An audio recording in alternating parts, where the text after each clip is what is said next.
All right, everybody. You know we love a little treat yourself moment. And in the words of my dear friend Retta, treat yourself. So how are we treating ourselves? Is it we're going shopping and buying ourselves a little treat at the mall? Is it we're going on a road trip with our girlfriends to treat ourselves? Or is it we've had a really hard day and we're working gals and we're always hustling, and when we come home, we want to have a little sweet treat for ourselves? Well, that is why I am obsessed with the Kahlua Dunkin' Caramel Swirl Cream Liqueur.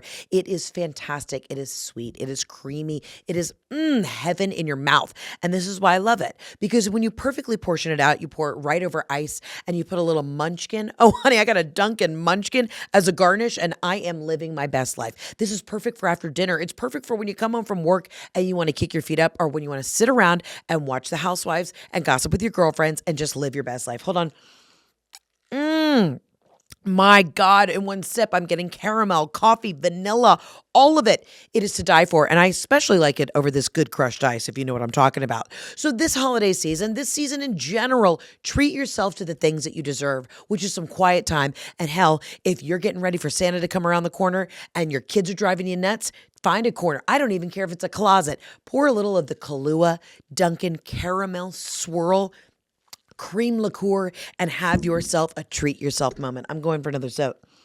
We're in Q4, which means we are closing out the year, which means we have done the work, okay? Our backs hurt. Our bank accounts are depleted because of the holidays. And what are we going to do? Find a special time to treat yourself. I am treating myself by going on a little trip towards the end of the year with one of my besties. And I feel like I'm going to be shopping there. And then I'm going to come home and it's going to be back to business. So I find it a little time out of my day, every day, to treat myself to a little sweet treat. And let me tell you what, this Kahlua Dunkin' Caramel Swirl Cream Liqueur hits a spot. It's perfectly measured out. You just pour the right portion right over ice, little munchkin on the side. Look at how delicious that is. That is nice. And let me know what your guilty pleasures are, especially when you are home and you're dealing with the elements and dealing with the fam and all that jazz. Now, you can find Kahlua Dunkin' Caramel Swirl at national retailers, including Publix, Total Wine, and Kroger. Obviously, must be 21 or older to purchase. Drink responsibly. And I'm going to read this little part. Kahlua Caramel Swirl Cream Liqueur has 16% alcohol by volume, 32 proof. Copyright 2025, imported by the Kahlua Company, New York, New York. Dunkin' trademark owned by DDIP Holder LLC, used under license, copyright 2025. Cheers, everybody. And honey, that is nice. That is for a treat yourself sweet treat moment at the end of the day.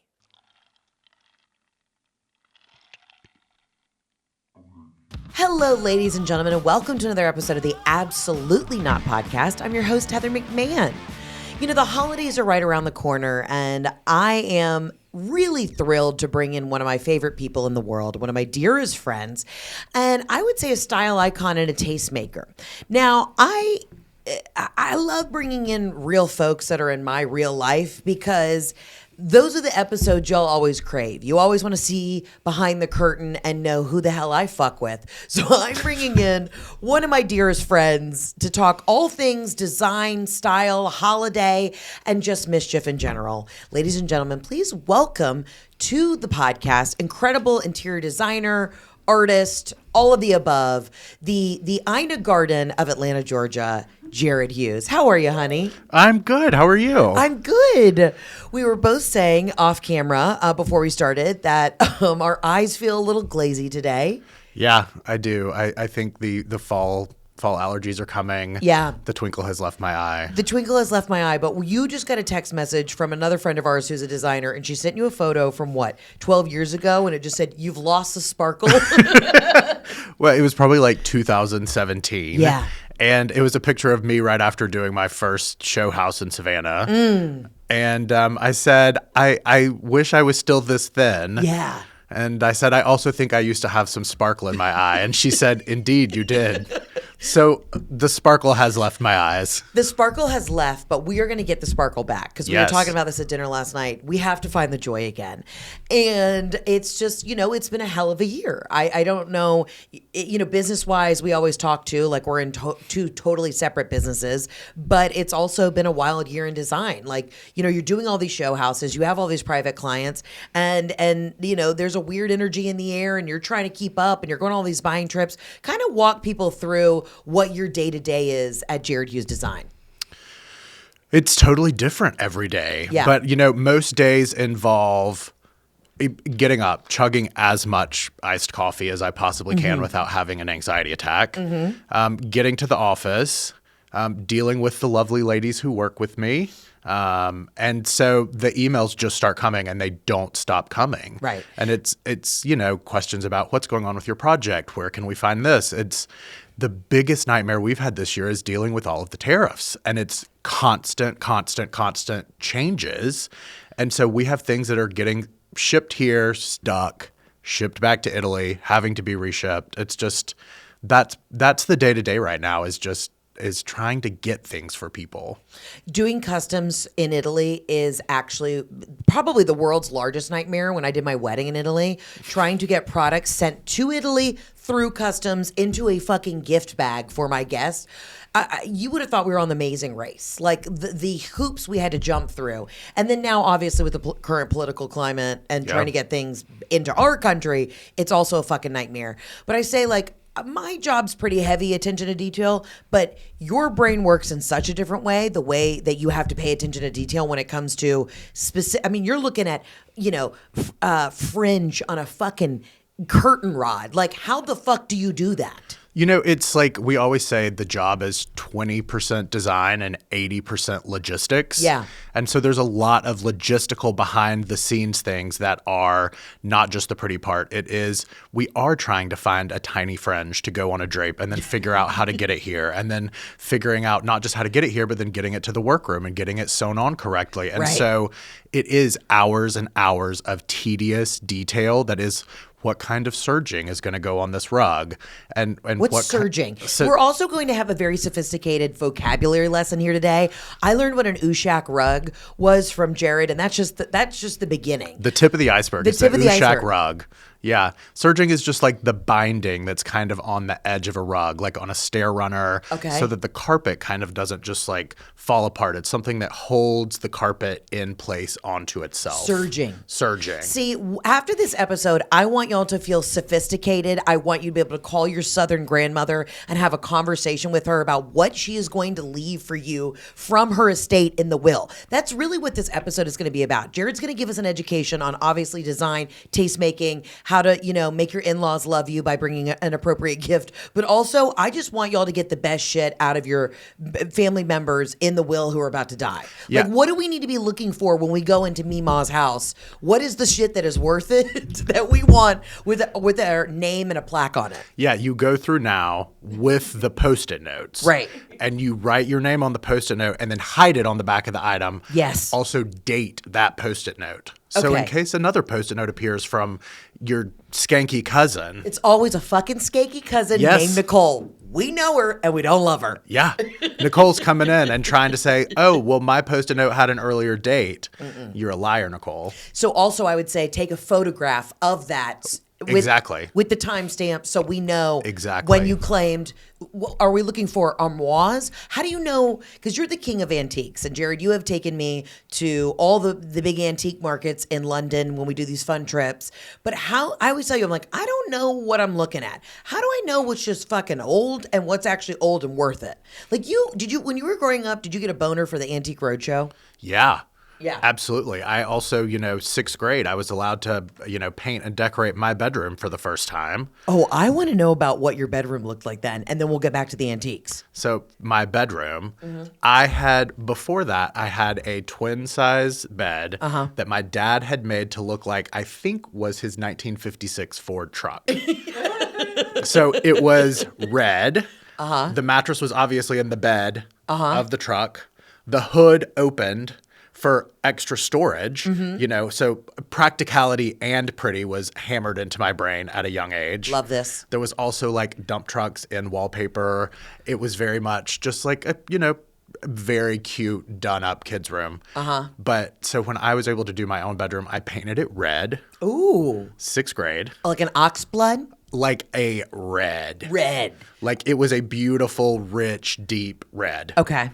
And then I remember I was able to pick out my own furniture, and it was my first design mistake. Oh. But Because I picked out like a mission-style sleigh bed. Oh my God. Come on, Jared. What was I doing? What were you doing? Not a mission-style sleigh bed. I don't know. But I did also in that room start collecting blue and white Chinese porcelain. And here we are now. Decades later. Still collecting blue and white Chinese porcelain. So when you go to your grandma's house, if she's got the blue and white Chinese porcelain, you put a Post-it on it. Okay. Thing number one. Yeah.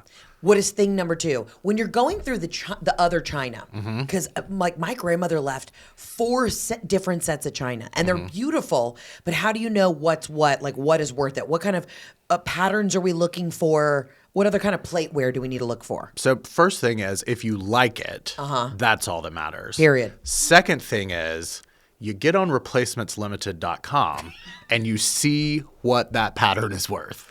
Okay. And then you decide if you want it. I love that. Either way, we're putting Post-it notes on every fucking serving dish at Mima's house this Thanksgiving. You know, it's the serving dishes that are hard to find. Everybody's got the plates, but it's the serving dishes, the auxiliary pieces. And that's what you want at the holidays. You do. Yeah. You need a beautiful dish for all the appetizers. All the appetizers. You need a platter for your turkey. You need a platter for your ham. Yeah. So hold on to the serving pieces. Don't just keep the 12 dinner plates. So at a very young age, you obviously did your first bedroom. You made mistakes, but you learn along the way. Then you went to college for specifically interior design at Western Carolina, right? So I started out pre-law. Oh, I didn't even know this about you. Yeah. I was 3 years into college. I was in a business law program, and I panicked. As one does. As one does, when it was time to start applying to law schools. And I was like, I don't want to do this. So then I wanted to change to interior design. And my parents said, absolutely not. We're not paying for that. Right. So I ended up getting a degree in communications because I had been in business school for 3 years. I have a business minor. I also was trying to like scratch my design itch and was taking art history classes. So I also have a art history minor. And then I took enough residential design classes as electives for the communications major that I graduated with a residential design minor. So I have lots of minors and a communications major. And I was there 5 years, you know. That's all you need. You know, that's kind of the basis of all of our careers, are just a lot of minors and then one major that made no sense. Exactly. It was the lump sum. So you get out, you start designing. Wait, hold on. We got to go back to antiquing. Yeah. How do you know what's worth it, and how do you know it's dusty? Part of it is you just have to kind of train your eye. And I also think that like the cleaner an antique is by lines. So if you look at something and it's heavily carved, it's overdone, that's going to be like something that's real specific and might not be as valuable or useful. But if you look at something like a beautiful Georgian antique, they're known to be very simple, very clean. They can work in more modern or transitional kind of interiors. So if you look at something and you think, oh, that's pretty, it's a piece of brown furniture, but it's not too fussy, there's probably value in that. Georgian antiques? Georgian. Clean, not too fussy. Correct. Okay, I hope everyone, while you're listening to this, you're writing these notes down, because I want you to be at the next estate sale absolutely throwing bows to make some coin. Because in this economy, we like nice things, but we also got to be smart about it. Now, you have invited me to many estate sales, but I'm never here on a Saturday morning. I'm always on the road. Yeah. Tell me the thrill and the high you get, because I know there's a lot of ladies here who are also into grandma core like you are. Just walk me through the excitement and the things that you've seen at estate sales before, because I'm dying to be a part of this subculture with you. So I'm going to walk you through somebody else's experience at an estate sale, and that will just describe to you the energy of an estate sale. We were in line at this fabulous estate sale. It was off Peachtree Battle here in Atlanta. Which is a very riche part of town. Yep. Great, lovely, incredible house. We had been in line, I don't know, probably for an hour and a half. We get into the house. There's a pool in the backyard, and there's a pool house in the back that also has antiques in it. It's January. There's a cover on the pool. A woman is so hell-bent on being the first one to get into that pool house. She starts out the back door, gets onto the pool cover, it breaks, and she falls into the pool, which still has water in it in January. And so that summation is all the energy that you need to be described about for the estate sales here in Atlanta. I know exactly what she looks like. She's probably pushing about 62, has some sort of cashmere caftan on, wrapped around, a nice turtleneck, short pixie Short hair. Yep. Short hair. Probably red, but like the roots are showing, and just took off. It was my mother. It was actually my mother. It was red. Yeah. It was red that fell in the pool. No, red doesn't weigh enough to break the pool cover. And she's also very close to Jesus, so she would kind of walk on water. She would, yeah. This woman did not walk on water. She sank. I want to have, I love your design and I'm so impressed with everything, but I've had such an education. And every time we go to London or wherever we're traveling or whenever we're in Italy together, like you have such an understanding of the art and the history and how things were made. So you have taught me in my life, stop being a dumb, cheap bitch on some things, get things that will last longer. And like, listen, everybody has a different price point. I still love a Home Goods. I get horny at a Home Goods, but you have helped me train my eye to find the things that are going to look more expensive to mix with those pieces that you got from me, Ma, that will last, another 300 years. Yeah. Because, I bought a new house and I told you, I said, Jared, you're going to hate it. It's the opposite of your style. And you looked at the photo and you go, I don't hate it. I don't hate it. I don't hate it. It's a good, like, fresh, clean vibe for you. Mm-hmm. And I mean, it's just, we got to warm it up a little bit and that will be fine. Schimmel called me because we're going to France and she said, Heather, ask Jared where all the good antiques are. We just need to buy sconces. She's like, you need warmth on the wall. Yeah. There's, we'll send you to Poos. That's the big antiques market. Poos. Okay. Yeah. And when I go to Poos, what am I doing at Poos? Well, you're going to get there and you're going to be absolutely overwhelmed. Okay. That's me everywhere. You always. Everywhere. Jackie is also going to be overwhelmed, but in a driven kind of way. I can tell you that she's going to let herself being overwhelmed drive her shopping. And I might be in the fetal position in the corner, just wolfing down a croissant, like sucking on it like a bottle. Exactly. There's going to be like very handsome older Frenchmen there. Ooh. And at 10:30 in the morning, they're going to be setting out their little tables, pulling out cheese, pulling out rosé. They're going to be dogs everywhere. Everyone's going to be smoking cigs. And Jackie's going to be negotiating on sconces. And you're going to be having a vacation cig and some cheese with Manuel. Can I be honest with you? I love that. I think I'm better at distracting the French men with, my ability to outsmoke and drink them. And then I'll let Jackie with her thin ass and her big titties and, her Jewish money-wise sensibility go in there and start haggling. Yeah, when I'm out there just, ripping cigs back and forth. You're going to break them down on the price and then Jackie's going to take advantage of that. Exactly. That's what's going to happen. How do I get the shit home? Okay.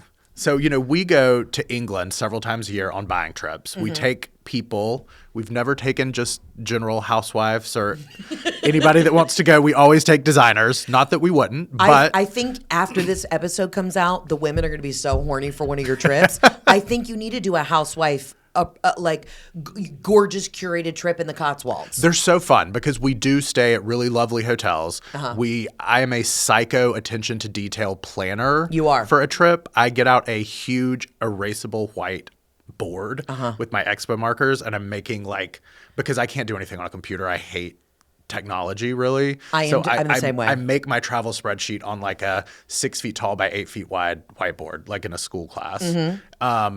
But so we do really nice things. We take people, we shop, we tour beautiful houses, we go to artist studios, we drink a lot of beer, we eat a lot of, delicious pub food, but we pack a container full of things to ship back. So if you are bringing large things back, that's the best way to do it because shipping one-off large things it's not cost effective at all. But if you're just buying some sconces, you package them up in some bubble that you buy at some kind of office store, and you go to the DHL or the FedEx, and they put them in a little box or a little crate and ship them back for you. All right. Or if you're Hayden and I, one time we did check 13 suitcases coming back from London.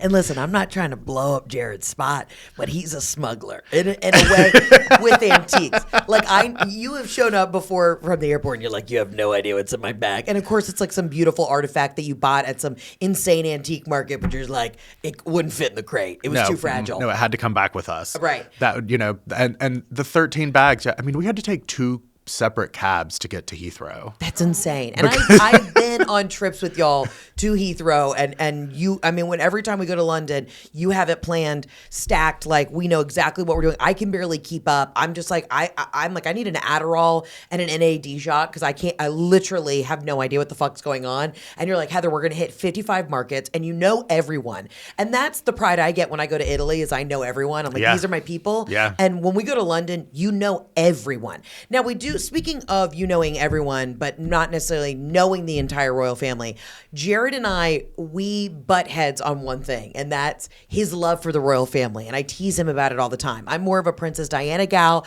and you're obsessed with the crown. And I love that you lean in and you don't sway from that. I think that's a beautiful thing. Explain to me your love for the crown. Is it because you were probably in the royal family in a previous life? Or what do you think? I think that secretly I crave stability. Oh, wow, we're going there. Yeah. Okay. And I think that... And they're stable? They are stable because they do not give opinions. Oh. So they are all lasting. They are lasting forever. They are just there as a figurehead, and they look nice, and they do a lot of charity work. Mm-hmm. They do a lot of lovely public service work, and they are, very much keeping arts and crafts and artisans and antiques and, they're the keepers of the things I love. Mm-hmm. But money. Yeah. They're also very stable. They're not going, they won't give an opinion that's going to be unpopular with the public because they don't give opinions. But it's interesting because you just saying, I think I like the royal family because they're stable is like, we got to unpack that a little bit. It's not like you were raised in a broken home. Your parents are lovely. Yeah, stable. Stable. So what is the stability that you're craving? What do you think the deeper issue is there before we start talking about drapes? I think think about the state of current political affairs. Shit show. Somebody can make a decision that affects everybody else, and there's no one to lead the nation in staying stable. I hear what you're saying. There's no one that actually doesn't have power that checks the people with power. Mm-hmm. And I think that there's something nice about that figurehead monarchy. A constitutional monarchy, because they have a prime minister very similar to our president. They have House of Lords, House of Commons, like our Congress and everything. Mm-hmm. But there's always, when you think about that country's and a lot of the world's love for the Queen, it's because she was always there. Mm-hmm. She was always stable. She was just what she was. Mm-hmm. And she was there to celebrate and mourn with the people, regardless of what the idiots at 10 Downing Street were doing.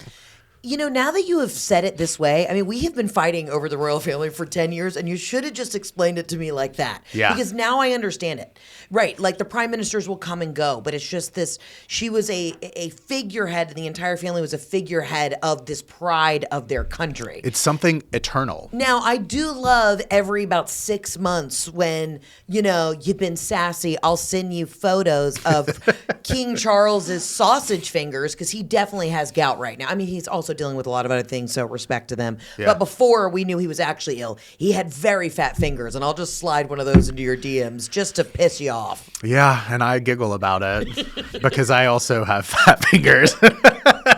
Honey, we all have fat fingers. You and I are one Philly cheesesteak away from being on full dialysis every other week. Yeah, it's constant pre-diabetes. I love now that you explained your love for this. I was always like, Jared, I mean, I know you obviously have English and Scottish roots, but you really would fall on the sword for the crown. I would. I do, At this point, I would be happy to become a member. Do you think they killed Diana? No, I don't. Okay. I don't. Okay. All right. We don't have time for that conspiracy theory, but all right. He said it. He said his piece. Please invite him to the next royal coronation. Correct. And please. we can cut this out, but your thoughts on Meghan Markle? Oh, you don't have to cut it out. I make I make absolutely zero qualms with my statements on Meghan Markle. I think she scammed the royal family. I think she's a scammer in general. Okay, great. You know? Yeah. She's not making her own jellies in Montecito. No. I have this whole bit about it in my new hour. I'm like, here's the thing. You escaped this monarchy, and then we just want to see you be comfortable in Santa Barbara. Just be comfortable. Doing too much. Stop using your stationery that still says you're a royal. Get out of here with the stationery. You can't gripe and suck at the teat at the same time. Period. And then go to a Dodgers game and eat a Dodgers dog. What are we doing? No. Just be cool. Be cool. Why is she so uncool? You're thin. Wear nice jeans and go to Oprah's house and hang out. She actually has thinner ankles than you do. That's why I don't like her. How? I don't know. That's why I don't like her. I mean, she looks beautiful in clothing. She wears clothes well. She's probably beautiful without clothes, but I don't think she's an ugly person. Maybe on the inside, but she's physically pretty. And so I think just wear pretty clothes and take a few pictures and be a mom and stay out of the limelight. I'll tell you what, I do understand when you say the stability of the royal family in the sense. I mean, also when watching The Crown, though, it seemed like an absolute trap. And we don't have to get really into this, but that level of just constant having to. I mean, I went to this school at behind the rug section at Perimeter Mall called Little Miss Manners, and I had to do 3 weeks because my Southern Mimi, she made me go to it, and I remember we learned how to eat an artichoke, how to use proper silverware, and I think I was 7 at the time. Having to go to Miss Manners school and keep that level of professionalism and manners was a lot. That's work. Yeah. So I have empathy for the reason, the sense that they're fucking exhausted. They're tired.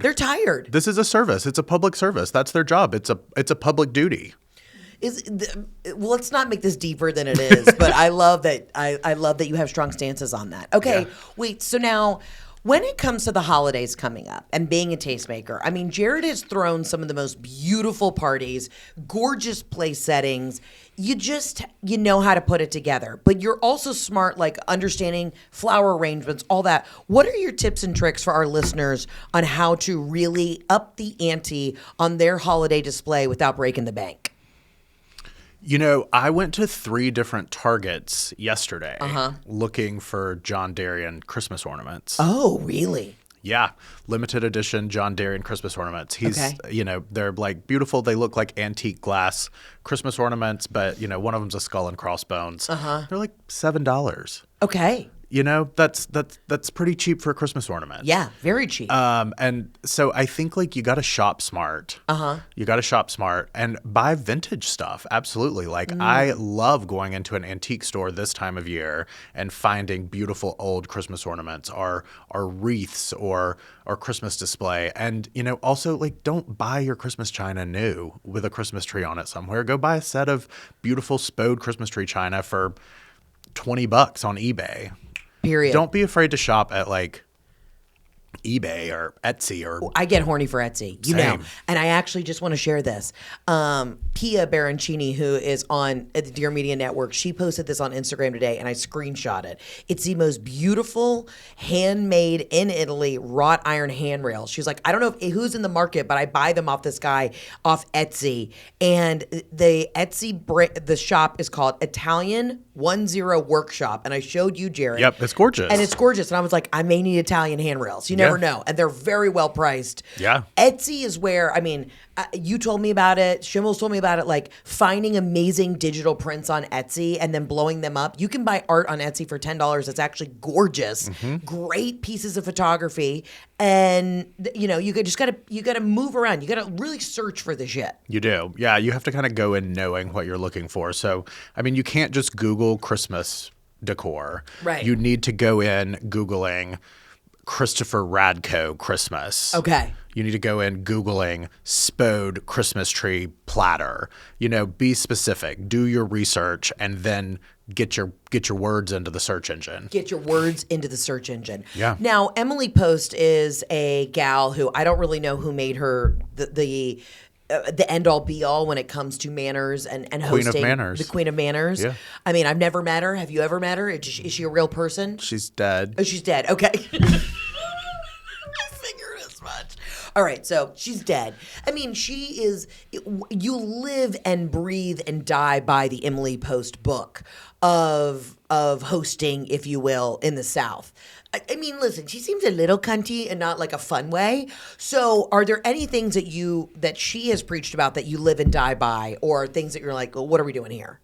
I still love a thank you note. Yeah. If your in-laws have hosted you for a holiday, send them a 2-second quickly written note. Okay. The quicker, the shorter, the later, the longer. So if you do it quickly, you can just have if you do it soon after, you can have like a really quick little note that's like, thank you so much for hosting. Absolutely amazing Christmas, blah, blah. If you've waited until end of January, you've got to sing for your supper a little bit more, but send a quick little thank you note after. Everyone still loves receiving it. You're right. And I fucked up because I had written out all of our thank you notes for all of our gifts after our wedding. And we found them last week and I forgot to tell you. What do you mean? The thank you notes for your wedding, yeah. Some of them you lost. They were in a bag that you sent back that had some samples in it. And there was one of your bras and your wedding thank you letters in the bottom of this bag. We found it last week, unpacking the garage. Okay, so interesting enough, because you were at the house probably like a year ago, hanging drapes, and I had put them all in a my mom loves boxes at our house, and put it in one of those giant boxes. And I left it, and I think I had gone on tour, forgot about it, and was like, oh, Jeff's going to mail them. And I found them a year later, and none of them had been sent. And when I tell you, I wanted to crawl out of my southern skin. And then I had to start texting people, like apologizing, like they were written, they were ready to go. Because some of them were in this bag. Yeah. I think they must have like fallen out into the bottom of the bag. Because you gave us it was like a cheetah gym bag of sorts, let's call it that. That sounds had about right. One bra, a few half-written thank you notes, and some fabric samples in them. And somehow it had gotten back to me. And I'm assuming it probably got back to me right before we packed up to move, because it was buried in a moving box that was like labeled something odd in our garage. And when I was looking for something last week. So I'm vindicated. You're vindicated. You're hearing it right now. Jared is also still finding thank you notes. They were there. They were there. They were written. And then I started to panic and like start texting people, be like, hi. And I literally was like taking photos of it, being like, I wrote this. It never got sent. I will always blame Jeff. But either way, that was also my fault. He's a great scapegoat. That's he really is. The point of a husband, right? You know what I am thinking though, when you're saying, having nice stationery, which is inexpensive to have, I might just put Your Royal Highness. I might give myself a royal title and put Why not? My stationery. From the desk of Her Royal Highness, Heather McMahan Daniels. Yes. Oh, I have it nowhere. Just Heather McMahan. Just Heather McMahan. Now, Jared, you taught me something very specific. Oh, good. For our bed sheets at home, we got monogrammed gorgeous Euro shams. Yes. And because I have not taken Jeff's name, our bed is monogrammed in a very modern way. Because when you think of monogram in the South, you think it's got to be like, that intense script. No, it's very chic. We got our sheets from Gramercy. One of the best things you can do is spend money on sheets. But either way, agreed. It has my monogram on our bed. And that was a hard pill for Jeff to swallow. He's like, what the fuck is our bed shade? Heather Kyle McMahon all over it. And what is the reasoning behind that? Because you are the lady of the house. And the lady of the house is typically the one dealing with, and I'm not trying to sound outdated or anything, but typically dealing with being in charge of having the bed linens, ordering the bed linens. I mean, back in the day, the trousseau came with the bride. And that included your bed linens. Oh. So if Jeff was in charge of the bed linens, we'd be sleeping on a bed in a bag jersey sheets that you used to have in your dorm room. Yeah, you would not have the beautiful, I think you've got some Sephora sheets and some Matouk sheets from Gramercy. I'm Sephora and Matouked, baby. Yeah. Yeah. And those are good sheets to have.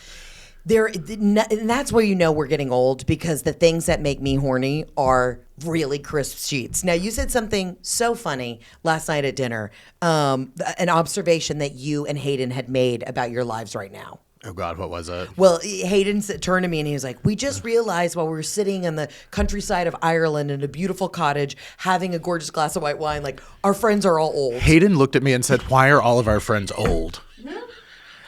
Because we're buying antiques. Yes. Because we're actually I like doing things older people typically like to do. And list those things that you like doing.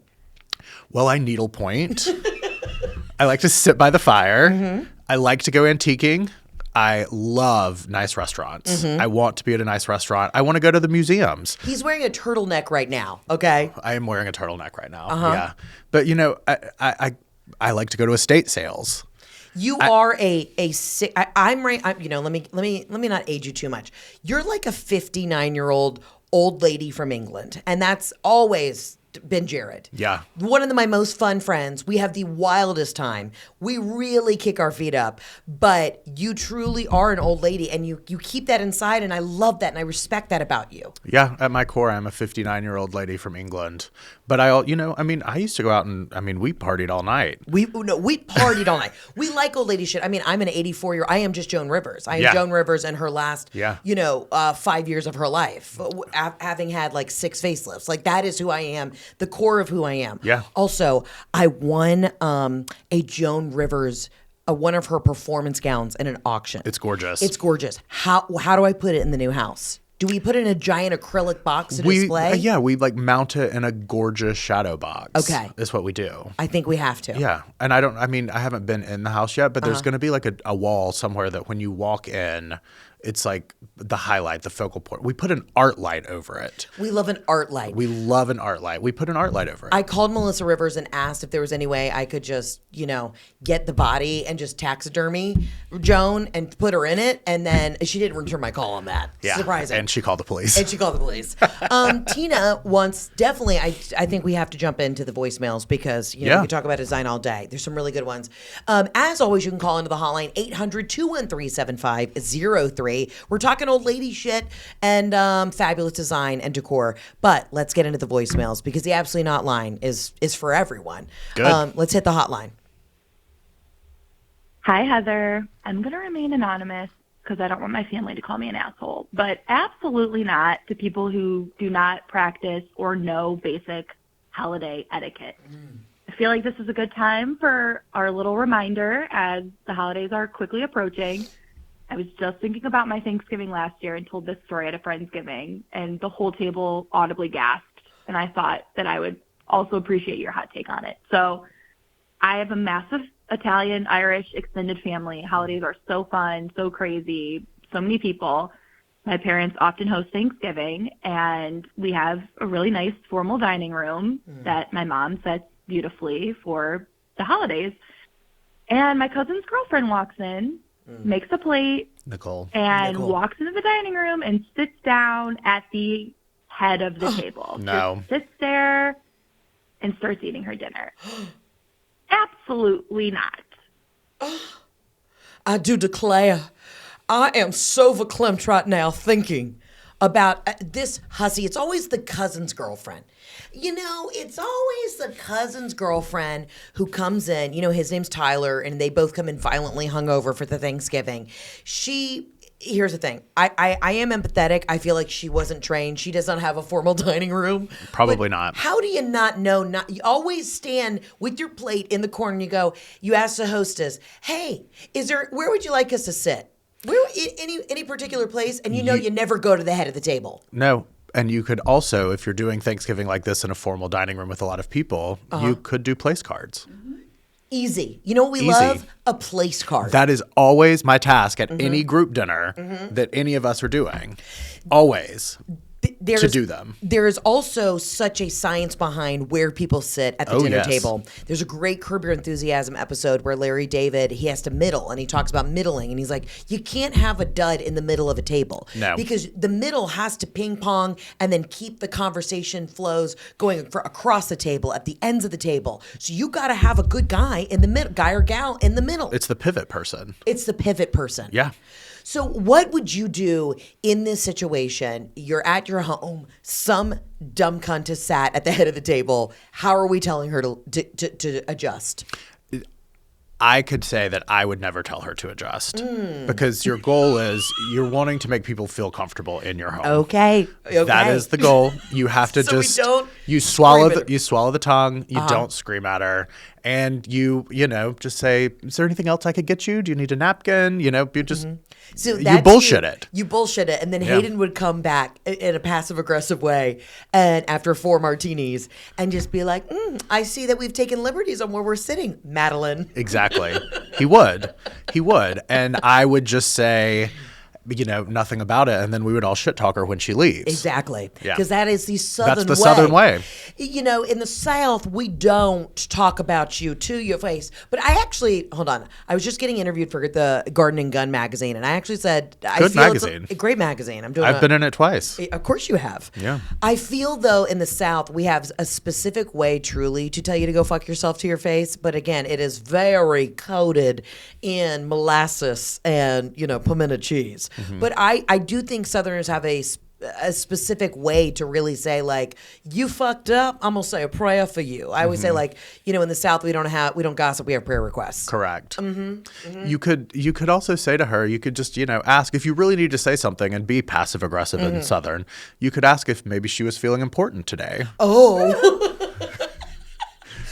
Madeline, are you feeling important today? Did you have something you wanted to discuss with the group? Oh, I like that. Yeah. Say, the spot at the head of the table is the leader of conversation. So Madeline, you have taken this spot. What do you want to discuss with the group today? Almost like it's AA. Yeah. You got to stand up, say, I am Madeline. I'm violently hungover from going out to the college bars the night before Thanksgiving. Yeah. I do miss that. I really do. Coming home the night before Thanksgiving and just blacking out with all of your degenerate friends from high school. Yeah.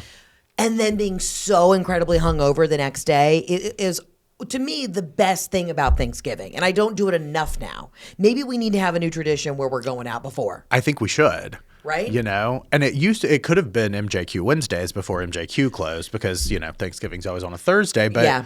I mean, maybe it's the Claremont Lounge now. Now, you've got to explain to the people who are not from Atlanta how many nights we have had in the dungeon that is MJQ, what it was, and how we would celebrate our lives there. MJQ, literally the best dance club in Atlanta. It was in a refurbished underground parking garage. Sure was. You had to walk down a ramp, or if you were drunk in heels, fall down a ramp. Mm-hmm. And it was cash only. Always. So sketch. You were drinking Red Bull, Fernet, Coronas, sketchy activity. There was a DJ booth that if you really were a regular, you could get up and dance on that wall behind the DJ booth. Mm-hmm. It was the vibe. And then there was that other secret room that had secret room. They had the secret room that had a completely juxtaposition vibe. Yeah, right? A little more like slow jams. Slow jams. That's where everyone was getting fingered in the back. Was Correct. Definitely in that extra room. Yeah. And we would every time we were there, we would always see John Hamm. John Hamm was, and Leslie Bibb. Yes. They were always shooting a movie here. And Always. And we've been going to MJQ for 10 years of our friendship. And it would just be like John Hamm. And he'd be drinking a Diet Coke, and he would just be hanging out.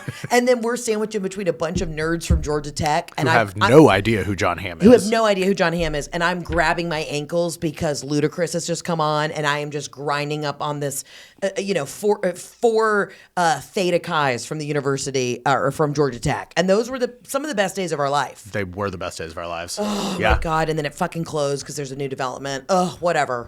Let's get to the next voicemail. Hi, Heather.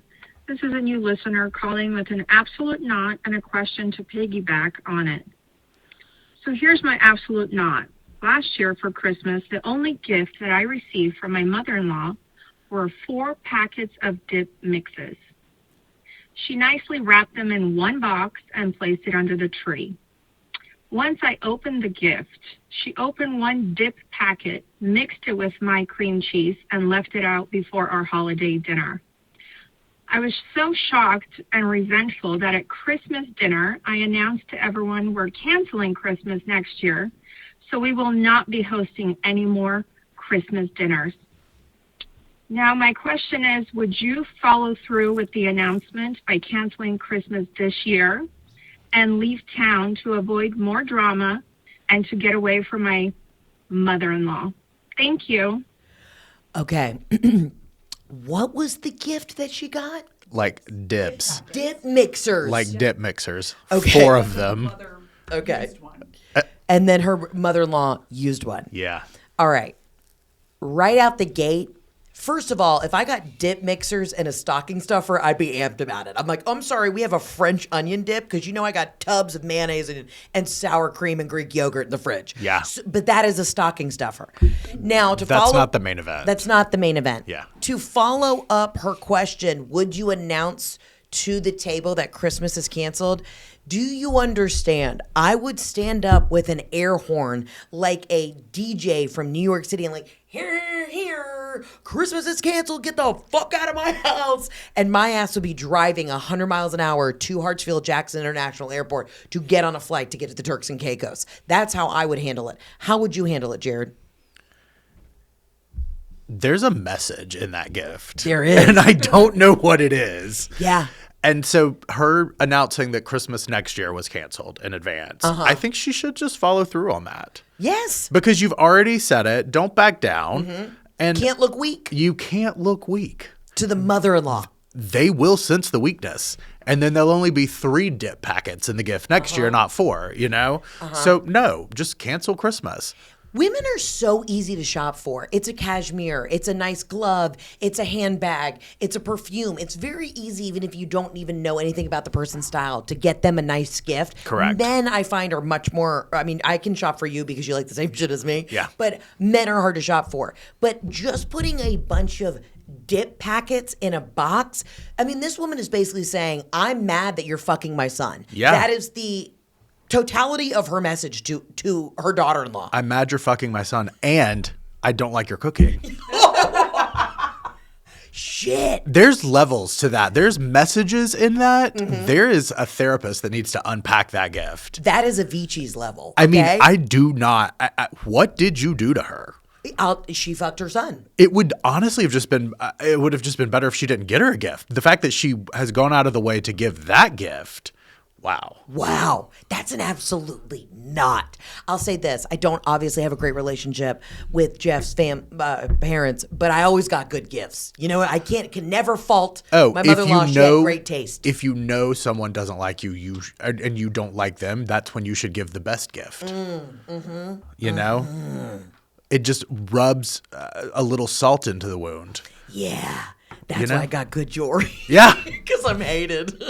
Exactly. But what's the worst gift you've ever gotten? Have you ever gotten a dip packet level of shit? No. But so my birthday is Christmas Eve. Oh, we got to unpack that. He wants stability and he's a Christmas baby. I don't know if you want to hire him to do your study, but I think there's always a lot of extended family that was just, here's a birthday and Christmas combo gift. And it was never good enough to even be one or the other, but then they tacked it on to be both. My mom and dad always, and closer family, always did a good job of separating.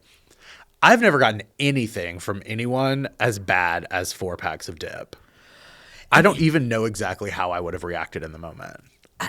Because also the dip is not for you, it's for everyone else. The fact that this woman ripped one open and just used it. Also, the packs of dip, were there also like little hummuses? Like how did this woman already have a ready-made dip? Like the powder. I think it was like the powder that you mix in, but she said that she opened that girl's cream cheese and added in, so she went to her own fridge. She added the cream cheese because that's what I originally thought. It was the French onion dips. Yeah. So she's just in there. You know what? Actually, maybe the mother-in-law has had a mental break. Maybe this is her crash out. She's like, "You fucking my son," and she was also just like completely disassociated. Maybe she's been hitting the bottle the whole time. I would love to see a drunk mother-in-law in the kitchen standing over the island with just a thing of Philadelphia cream cheese and a ranch dip, just ripping that bad boy open, just fingering it into her mouth. Right now it sounds like Jamie Lee Curtis from The Bear. It sounds exactly like Jamie Lee Curtis from The Bear. Yeah. Drunk. And she would have probably given that gift to like a daughter, son-in-law, something. But she was drinking a lot then. I always thought one of my like celebrity products I'd push, it would be, I would love to have my own line of like dried mixed dips, right? And so you get a fabulous, wonderfully like dill heavy ranch dried seasoning. Yeah, absolutely. You mix it with whatever you want to mix it with. That I would get excited for that. Like a Newman's own salad dressing line would get me excited to get out of bed every day. Yeah, I think it also kind of got Meghan Markle excited. It just didn't work for her, though. But I think your dips would work. My dips would work. Is there a dream product you would in the design space that you would love to have? Are you wanting to sell chaise lounges, couches, ottomans? I would. So we're working on a couple of different collections right now. Ooh, let's talk about the collections. So we just came out with a couple of different pieces of hardware for this company called Art and Forge. Ooh. So we're making cabinetry hardware, door hardware, some other cool things in the works. Okay. We are talking to this glass company, Gilberto, in Venice, about possibly doing a collab with them. Amazing. I am in the process of putting together a collection of some fabrics, and fabrics is what I really want to do. Fabrics. When I came over to your house last night, because I hadn't seen it since you had moved in and did such beautiful design, as soon as I walk in the door, you're like, touch this. And I'm like, Jared, what is this? And then it's just this gorgeous, almost tortoise-like silk Italian throw pillow. And you were like, doesn't it feel fantastic? I said, it does feel very nice. Yeah, silk velvet turtle pillow. I mean, hello, from Venice, from Bevilacqua. What a name. What a name. I mean, just luxurious name in itself. But yeah, I would love to have a collection of fabrics. That's really like in the design space, would love that. So I've been collecting bits of antique fabrics for inspiration to put together a collection. So lots of little documents is what they call them. Documents. Yeah, like little fabric documents, pieces of antique fabrics that you can then expand the pattern or replicate the pattern or recolor to try to, modernize. But I love fabric so much. I mean, there's fabrics, patterns all over my house. So I really love, that's what I want to do. I think that's fantastic. This podcast is all about speaking it into existence, putting it out there. Now, not to twist it in a sense, because obviously you're extremely talented and you have great taste, but you also have such a great sense of humor. What are the things that you see nowadays going into homes where it's an absolutely not for you? You're like, I don't care if you've got $4 in your pocket or 40 million. Like, this is tacky across the board. I don't even know where to start. Just hit us with it. I don't like any kind of black plumbing fixtures. Okay, yeah. So the matte black plumbing fixtures, they will cheapen and date your house so quickly. Okay. They are a little cheaper than other finishes. But they're ick. They're ick. You heard it here first. Black matte bathroom finishes or any kind of kitchen hardware. Yeah. Well, you always see that with them, like gray fake hardwood floors. The gray fake hardwood floors. I'm finally starting to see people get away from that. Yes. Thank goodness. Thank God. It looked like a basement your main house looked like a basement in a shitty mountain house. It's always a basement in a shitty mountain house. Yeah. In Blue Ridge, Georgia. Why are we taking this plastic gray fake wood floor and slapping it in your $2 million house in Brookhaven? Period. Why are we doing that? This is a very obvious one. Any sort of gather, live, laugh, love sign, anything that has to announce the feeling I'm supposed to have in that room with your family, immediately no. I've been very firm on this. Design-wise, while you can have a gorgeous velvet-covered bench at the end of a bed or, in a sitting room, I'm not going to your house and sitting on a fucking bench at a dinner party with no back support. No, you need chairs. You need chairs. We're too old for this. We're too old for this. I don't care if you're like, oh, well, I've got kids and the kids sit on the bench. Teach them how to sit in a fucking chair. Correct. Or have a kids' table with a bench that's short that I don't even have to have the option of sitting in. And you know what the kids' table is? A picnic table outside in a public park about 10 miles down the road. Agreed. I also, speaking of kids, another thing that I'm getting really icked out by, and it's a double-edged sword, because there are so many good performance fabrics coming out now. There's also, when you see what a fabric looks like on pool furniture? Yeah. So that is what people who are not doing their research are getting to use on kid-friendly pieces inside. No. So we occasionally will go in where somebody has put what looks like pool furniture fabric on their sectional. And I don't know if it's they went into the furniture store and the furniture salesperson says to them, this is performance fabric. It's great for your kids. It's Sunbrella. It's Sunbrella. There are some beautiful Sunbrella fabrics out there. Yeah. But why are people picking these really, really bad ones. Like, how does this keep happening? There's so many good indoor, outdoor fabrics, but somebody's got to just, now that there's so many good ones, we got to start just discontinuing the ugly ones. You got me gotta on go away. To the Performance Velvet. Performance Velvet. Not expensive at all. No. One of the cheapest ways you can redo a couch. And like there's a lot of other brands. I just bought a couch from Quince, and it's a chocolate Performance Velvet, and it is gorgeous. And that was so inexpensive and really high quality. Yeah. And that's where you've taught me how to, like, you know, you spend your money on your antiques and the things that are going to be in your family forever, but then here's how you can take a right and get something that's high quality that you know your kids or your dogs are going to fucking roll all over, but you can still make this look chic without breaking the bank. Yeah. I always say spend your money on your drapes. But we got to talk about that, because I said I think we got into the wrong business. If you were, I'm talking directly to camera.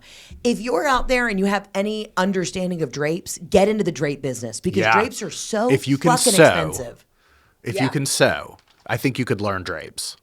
Also, like, no hate, no shade, but all of the drapery workrooms that we work with, the people are older. Who's going to replace them?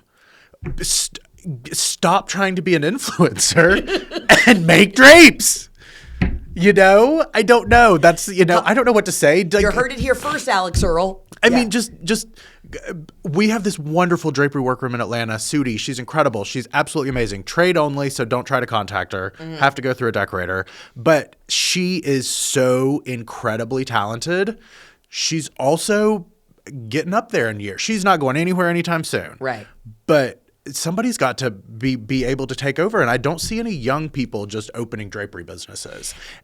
And the other thing is, drapes are so expensive. Lampshades. Okay, talk about lampshades. Lampshades are so expensive, and I always do tell people, don't cheap out on your lampshades, because your lamps are your little pieces of jewelry in your room. Oh, look at that. You know? It is. The lamp is like a little piece of jewelry in your room. And you know what is awful is like a platinum band with a fake diamond. You know? God. So put a real diamond on the platinum band and put a nice lampshade on your lamp. But the lampshades are expensive, to the point where now that my dad has retired, I doctor for 40 years. I want to ship him to England to this woman that is offering a lampshade making class. Put him in the crate on the way I'm back. going to stick Rusty in the crate, and he's going to fly over the pond and learn to make lampshades. He thinks he's retired, but I'm actually moving him into the basement on to start a Muskogee. sweatshop. And it's a lampshade sweatshop in the basement. I mean, his little fingers are going to be bleeding from pleating and gathering fabrics and sewing them onto iron rings. But I think that there's a chance he could make more money making lampshades than being an incredible eye doctor. Correct. But he's probably already good with being very nimble and using small fingers. He actually for things. sews. He's a true Renaissance man. I think you follow my dad on Instagram. Of course I do. I'm not gonna blow up his private account. But eye doc, I follow him. Yeah, he makes pies. He's making cakes, pies, gardening, driving the gator around, building barns. Tell you if you have astigmatism at the same time. Yeah, exactly. But so now we got to get him into the lampshade business. But maybe he could do drapes too. When I started paying for drapes, I said, holy shit, whoever the fuck is in the drape business is just counting cash. Yeah. Okay. All right. Spend your money on your drapes. Spend your money on your lamps. You don't have to buy. You should buy the nicest you can afford on just about everything. But you don't have to spend so much money on rugs. Okay. You can get great sisal rugs. Your dogs will pee on them and ruin them. But now there's indoor-outdoor ones that look really good. You can bleach them, hose them off. My dogs have destroyed, I believe, the sisal. But they've destroyed the ushak, but they've also destroyed the sisal that looks like grass? It's like woven grass. Yeah. Yeah, they think it is a part of the outside. So that one, it got ruined. Yeah. Yeah. I think, is that the one in the martini room? No, that's the one. We haven't even put that down. It's we have not, because we haven't been able to get somebody to come move our piano. No, that's the one downstairs under the pool table. I think that's indoor-outdoor. I think you could literally take that outside. Really? And hose it off. Really? Yes. Oh, fuck. Okay. I need to look, but I think all of the sisals we did at your house were indoor-outdoor ones. Probably. Yeah. Well, can I tell you something that I really want to do? I want to take my old pool table that my mom has in the basement. We might move it to our house. And lacquer it? I lacquer it, and I want to put a animal print felt on top. I saw it in a holiday ad for L'Agence, the place where I get all my silk suits. I was like, that looks fucking fire. That's kind of sexy. Right? Yeah. or like a hot pink velvet or something that's like Yeah. rich. Yeah. Yeah. You know, and Inside you, there is a very tacky woman trying to get out. Thank you. And you do a good job of reining it in because I love animal print and hot pink. And we did it in doses in your house. And did. it worked well. It looks great because It does. If you do animal print and hot pink, but you lean Versace old Italian, if you add the Italian elements into it, it can be chic. Yeah. If you go animal print, hot pink, and you're doing Rancho Cucamonga, it's going to be tacky. No, you got to keep it old school Italian with it. I mean, there's even hot pink and animal velvet on the same pattern. Those tigers printed on the hot pink velvet on those chairs in your house. So and I hope you're going to take those with you. Okay, but here's the thing. Actually, those chairs got brought up. This is such a inside baseball conversation. Those chairs got brought up last night. So Jeff took my mom to dinner. Those are my mom's original Christ chairs that we ended up redoing. And Jeff was like, the only thing we're taking from the house are the dark chairs from the martini room and our chairs upstairs and a couple things, and we're going to try and do everything from scratch. And he's like, and we want those chairs. And Rob was like, those are my chairs. And Jeff's like, can we have the fucking chairs? He said, I'm just letting you know, Robin is not letting you take the chairs. That's going to be the thing. Yeah. That's going to be the fight. That's going to be the fight. What is the tackiest thing that I have ever proposed to put in a home? You're like, everything. The nude of yourself, maybe? Okay. But I'm kidding. No. I think you need to do that. I want the nude of myself, and here's why. I want the nude of myself so that when you come in, one, it will deter my mother-in-law from visiting, but also when you come into my home, I just want you to be like, you know, Here it is. Here it is. And it's all hanging out. And it's all hanging out. I asked my mom, who does amazing nudes, I asked her to paint me, and she said, no one wants to see that. So I'm going to have to outsource that job. Okay, so I haven't proposed really anything too tacky because I live in fear of you. Yeah. But if people out there are looking for a phenomenal designer in you and want to hire you, Jared's a pleasure to work with. But where can they find you, Jared? They can find us on Instagram at Jared Hughes Design. Okay. Or our website, jaredhughesdesign.com. Fabulous. And and we have gotten several people contacted us previously thinking we only worked with celebrities. Oh. Because we've worked with you. Oh. And so they think like, hey, we don't know if you take normal clients. We do. Right. We do. We don't just work with super influential, funny celebrity people. Tastemakers. But yeah, I mean, we work with anybody. So reach out. Reach out. Jared, thank you for being here. Thank you for being the cuntier version of Emily Post of our day. I can't wait to go on another buying trip with you and just go to Europe in general. I will be FaceTiming you with Jackie Schimmel at the Sconce store in the middle of Paris in a couple weeks. As always, everybody can find Jared online, contact him and DM him for some design tips and tricks. Jared's always such a tastemaker. And also, you're just a great friend, and I love people getting to know the wonderful people that are in my life because, we've been dear, funny friends for a long time. So I appreciate you a decade. A decade now. That's insane. I know. I love you so much. I love you so much. Thank you for coming in. Thank you for having me. If you have any Absolutely Nots for design, you can always call into the hotline 800-213-7503. I will pass those along to Jared, and we can answer some more decor Absolutely Nots because I think those are fucking hysterical. Yeah. I mean, listen, the majority of the people that listen to this podcast, it's like 90% women. The rest are gay men and 4 husbands. So if I hope you guys found some of these tips and tricks that Jared proposed for us helpful. And remember, bitches, you can go to Home Goods, but look for the good, okay? Call into the hotline with more of your holiday Absolutely Nots because that's what we're going into, baby. It's holiday season, Thanksgiving, Christmas, New Year's Eve, okay? We're all going to be losing our minds. We're having forced family time together, and a lot has been going on, so I want to hear from you on the hotline. Anyways, I will see you out and about in the new year on the road, so obviously check heatherontour.com for all those new dates, okay? I will let you guys go, but thank you for being here. I love you. I mean it. I'll see you on the next episode. Ciao, Bella. Arrivederci.